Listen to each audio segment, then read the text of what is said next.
शेतात तर गेलो होतो पडलेल्या विहिरीचा सौदा करण्यासाठी, पण त्यातच गाडी पंक्चर झाल्यामुळे झाली मोक्कार फजिती. तर नमस्कार पब्लिक, मी ब्लॉगर गावरेन, स्वागत आहे तुमचं आजच्या नवीन एका ब्लॉग मध्ये. मला असं की सकाळी सकाळी भावाच्या घरी जाऊन त्याला घेऊन आलो डायरेक्ट शेतात, कारण आता पावसाळ्यात पडलेल्या विहिरीचं आपल्याला काम करायचं होतं.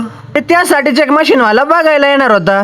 आता तो येतोय तोपर्यंत आपण या मामांना सोबत घेऊन स्प्रिंकलरची पलटी बदलून घेऊ. आणि तेवढ्यात ते पण आले भाऊ, आणि मग जवळपास त्यांच्या बरोबर एक तासभर चर्चा केल्यानंतर फायनली आपले विहिरीचं काम त्यांना देऊनच टाकलं. आता तिकडे विहिरीचा सौदा तर झाला होता, पण इकडे आईन घरी निघायच्या वेळेसच आमची गाडी पंक्चर झाली होती भाऊ, आणि त्यामुळेच तर आमची मोक्कार फजिती झाली भाऊ. आता इकडून तिकडून कसं बस घरी येत नाही तर बाबा म्हणे आपल्याला चिंचड गावला जायचं, आणि ते पण कुठे म्हणे तर हॉटेल सचितानंदला, कारण इथं आजोबांचं जरासं काम होतं. आता आम्ही तर घेतो ते उरकून, तोपर्यंत तुम्ही टाका फॉलो करून. तर भेटू परत अशाच नवीन एका ब्लॉग मध्ये, तोपर्यंत रामकृष्ण हरी.